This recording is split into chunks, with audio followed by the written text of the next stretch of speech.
Are you looking for historical fictions? Do books that talk about history and that are based in some desolate corner of the earth and way back in time? Do such books interest you? Do such books wow you? If the answer to these questions is yes, then my friends, you've come to the right video.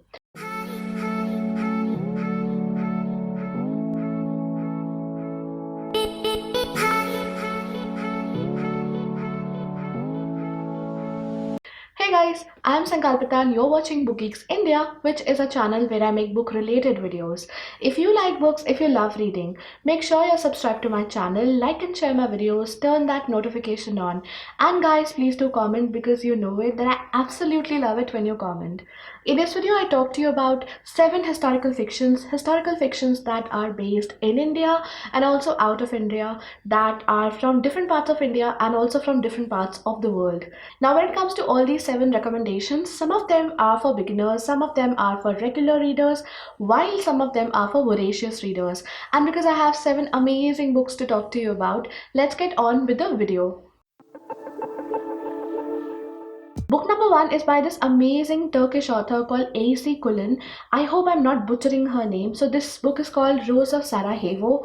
Again, I hope I'm not butchering the name. It is Sarajevo, I suppose. So this is a book that I read on my Kindle. This is a book which is not meant for beginners. So only if you're a regular or voracious reader, then you go for it. Otherwise, I would suggest stay away from it for a while. Coming to the setting of this book is set in the 1990s of the Balkans. So this area has Croatia, Serbia, Bosnia and all these related countries. Rose of Sarajevo tells us the story of this journalist called Nimeta. Now Nimeta, ever since she was child, she had done everything which her parents ever wanted from her, which was ever expected from her. So she went to college, she studied very hard, she got herself a career, a very fulfilling and prosperous career in journalism. She met a guy in college, a responsible guy, and married him, and now she has 2 kids. There was no reason whatsoever to think that Nimeta's near perfect life would ever change, but it does change. One day, while she's on a reporting assignment in Zagreb, which is the capital and also the largest city of Croatia, something happens that her entire life changes.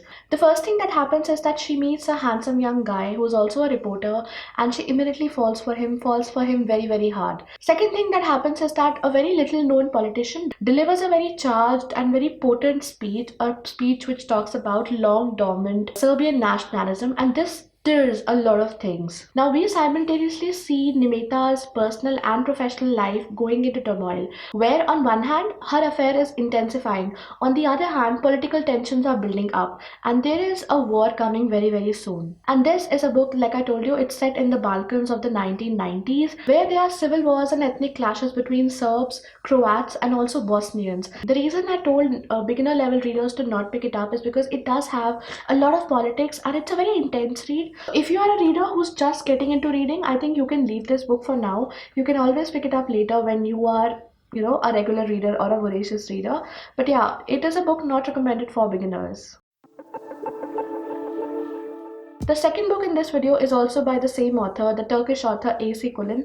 I actually read Last Train to Istanbul first, which is the book I'm talking about now. And after that, I read Rose of Sarajevo. So this is Last Train to Istanbul by A.C. Kulin, and it is set in the World War II of France and Turkey. So this book tells us the story of this beautiful, gorgeous girl called Selva. Selva is the daughter of one of the last pashas of the Ottoman Empire. And because her family is so rich and so connected and also so esteemed, and she is so pretty, she could just have any man's heart in the whole of Ankara. But strange are the ways of fate, because Selva falls in love with Rafael Alfandari, who is actually a Jew, and he is the son of the esteemed court physician. Now, because they come from different religious backgrounds, it is absolutely unacceptable to their families that they should marry. But they are very keen on marrying each other. They are so much in love that they decide to get married and flee away to Paris, because they want to create a life for themselves which is much away from all this fanaticism. So that's where they go. They go to France, they go to Paris, but unfortunately for them, things will never ever be normal. Very soon the Nazis invade France, and now all the Jews are in trouble. All the Jews are being rounded up. So they start living in hiding. Soon Selva and Raphael will realize that nothing, not war, not religion, not politics, politics will ever come between family relations. Nothing at all can break the bonds of family. Very soon, a few Turkish diplomats discover that Selva is actually a fellow citizen who's trapped in France, and they would do everything possible in their means to get Selva and hundreds of other people, many of them Jews, out of the situation that is happening in France. And for this purpose, they will risk everything that they have. They will travel across a war-torn continent, they will cross enemy lines, and they will risk everything that they have to save these people. And this is the story of that. This is the story of the last train to Istanbul. So this is a book that takes us from Ankara to Paris to Cairo to Berlin. And this is a book which is about love, which is about betrayal, which is about war and the hardships that it brings. This book is something that you have to read. If you ever want to read a historical fiction based on World War, make sure that you do not miss this book because it's absolutely amazing. And I think this is a book which can also be picked up by beginners. It's not that difficult, but it's not that simple also. But yeah, beginners can pick it up. Next is a book which is set in India, the ancient India, and this is Empire by Devi Yashodharan. And if you see here guys, this book is recommended by Ashwin Sanghi and also Chitra Banerjee Divakurni. This book is set in the times of the Cholas, and there is a city called Nagapattinam, which is like so wealthy. Everyone wants to have a part of the riches of the Chola Empire, which they say is one of the wealthiest kingdoms in the entire world. It is with this intention that a Greek pirate ship lands on the coast of Nagapattinam because they want to kill and loot the riches of this kingdom. But this army of highly trained individuals is brutally defeated by the army of Cholas, and they are made to pay a heavy compensation for their freedom. Now this compensation also includes a 12-year-old girl called Aramis. Much later, Aramis is actually trained as a warrior and she becomes a very skilled warrior. Now Aramis is given every facility, but still she feels like an outsider. Maybe it's because of her appearance, or maybe because people treat her differently. So in this book we get to know the story of Aramis and also her captor, the person who actually demanded her as compensation, and also the person who trained her as a skilled warrior. So this is Ananta, and these two people are the main characters of this story. Aramis is a young girl still not able to find her place in this strange world, whereas Anant is a wily strategist who is the commander of the forces of the Cholas. And this is the story of Anant and Aramis and how they are entangled in a war that they do not want. They do not want to be a part of. And this is a book that I would only recommend to voracious readers because the language itself is somewhat difficult. So it is not a book meant for beginners at all. The next book is also an Indian historical fiction, and this is called The Sacred Sword by Hindol Sen Gupta. This is a book which is meant for beginners. So if you are a beginner level reader looking for historical fiction, you can absolutely pick this book up. So this book, as you might be able to decipher from the cover and the title, is based on the life and legend of Guru Gobind Singh. Guru Gobind Singh, who is the 10th Sikh Guru, who is a warrior and a poet, a mystic and a philosopher, who is also a spiritual master. He's born to rule, but he doesn't act like a king. He's very humble and he's very kind. He is an invincible warrior, but at the same time, he's a poet at heart, a mystic at the core. Poetry is his passion and he loves to be with people. He loves philosophy so much. Guru Gobind Singh is the guru that turned villagers into warriors. Guru Gobind Singh is the ruler that raised an army that created fear in the well-ranked, well-trained and very rich army of Aurangzeb. And Guru Gobind Singh is also the guru who set the foundation stone for the great Sikh empire, and he also founded the great Khalsa Panth. And this book, The Sacred Sword, is a historical fiction that is based around his life and his legend. And like I told you guys, it's a book that can be read by beginners because it's written in a very easy and breezy style. The next is a book that I picked up on my Kindle Unlimited and I absolutely loved reading it. This is a book that I've also recommended to you in my 8 books on Northeast of India list recommendations, and this is a book that I would obviously recommend in a historical fiction recommendation because it's a historical fiction and I absolutely loved it. So this is a book set in the middle of 19th century in a land which is somewhere between Assam and Arunachal Pradesh. So we see the East India Company which is trying to make inroads into their territory, and the local tribes, the Abor and Mishri tribes, they are very scared of them and they do not want the British to come and capture their territories. They do not want British to exploit their people, and that is the reason they are doing everything possible. The tribals are doing everything possible to keep the British out of their lands. Now the amazing thing about this book is that the author takes a very short historical event which is captured in history. And this is an event which talks about the mysterious disappearance of a French priest, Father Nicholas Crick, which happened in the 1850s. And it also talks about this guy called Kajincha, who is a member of the Mishmi tribes, who was captured and executed for the murder of this father. And this is the small event that is recorded in history, and it is around this event that the author weaves a beautiful historical fiction that I absolutely loved, and that kind of captures the beauty of Northeast India. As you must have understood, there are three main characters: the French priest, Father Nicholas Crick, then there is a guy from the Mishmi tribe, Kajincha, and there is a girl, Gimur, from the Abor tribe. Kajincha and Gimur, they belong to different tribes.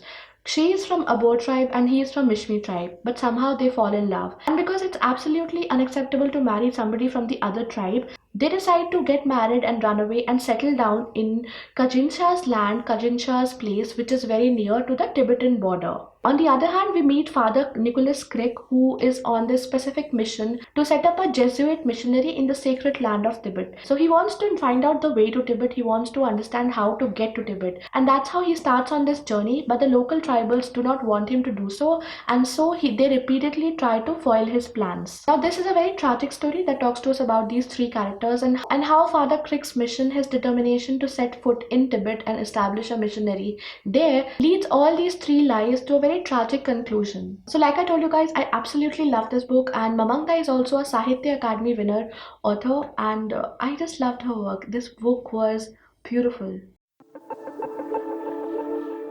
The next book is a book that I read last year, and this is Prisoner of Yakutsk by Shreyas Bhave. This would appeal to beginners, to lovers of historical thrillers, and to lovers of action adventures. So this is a book that combines all of these. It has obviously historical fiction and action, adventure, thriller, mystery, and everything. Little bit of romance, little bit, just a little bit, and also some drama. So this is a book that asks a very fundamental question: what happened to Netaji?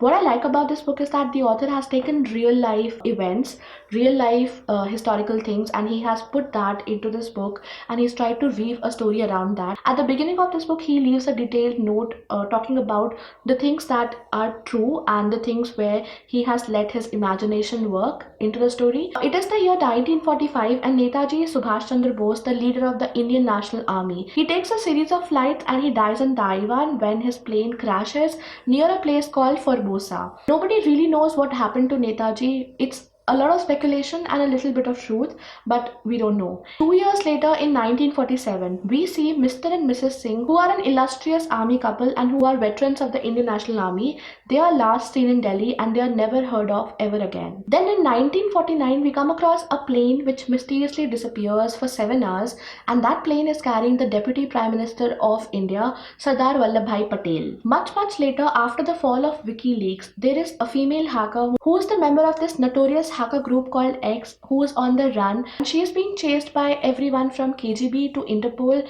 to every other organization. Finally, it is in 2015 that a millionaire CEO of a Fortune 500 company suddenly resigns and vanishes from the public eye. Now, all these events might seem disconnected to you, but there's something that connects them. There is a mystery that connects all of them. So this is a book that has all these events and weaves the story around these events, and this is a book that tries to answer a very fundamental and basic question: what happened to Netaji Subhash Chandra Bose? And this is a book which can be picked up by beginners and also regular readers, but I think voracious readers might not like it.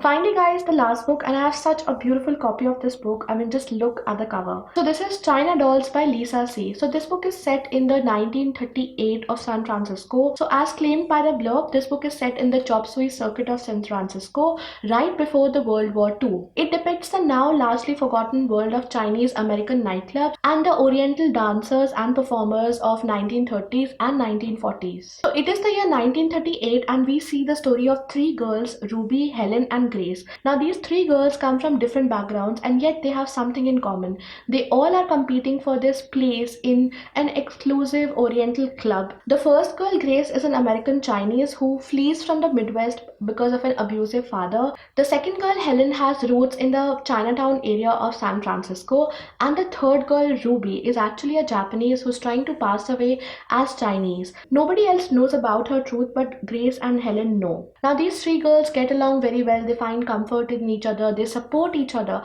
But everything changes when the Japanese attack the Pearl Harbor, and it is after that that the government starts rounding up Japanese citizens and starts sending them to internment camps on the basis of suspicions. Much to everybody's surprise, Ruby is also one of them. But Ruby knows that nobody else knows about her truth. Only her friends knew. So who was it that betrayed Ruby? Was it Grace or was it Helen? This is a book about friendship, loyalty, betrayal, and this is the story of the fight for survival in a cruel and war-torn world. This is again a book that I would recommend to regular and voracious readers only. Beginners, do not pick this book up. That's it from me in this video, guys. These were the 7 books that I'm recommending to you. Historical fictions based in India, based in Turkey, based in Serbia, based in the Balkans, based in America, and also based in northeast of India. So yeah, these are the 7 books that I would definitely recommend to you. As you can see, I own 4 of them, and 3 books I own on my Kindle. I actually borrowed them on my Kindle through Kindle Unlimited. I do have some other wonderful historical fiction recommendations for you, but I will make that in a separate video because I don't want to crowd my videos too much. So I think 7 is an optimum number to keep the videos short and crisp. So I will definitely come out with another video recommending you some more historical fictions. And if you have historical fiction recommendations for me, leave them down in the comments below because I also love to read history, and historical fictions is one of my favorite genres. So yeah, so do not forget it, guys. Leave your recommendations in the comments below. And if you enjoyed this video, don't forget to hit that like. Also subscribe to my channel if you haven't already. And until the next video, which will be pretty soon. Bye.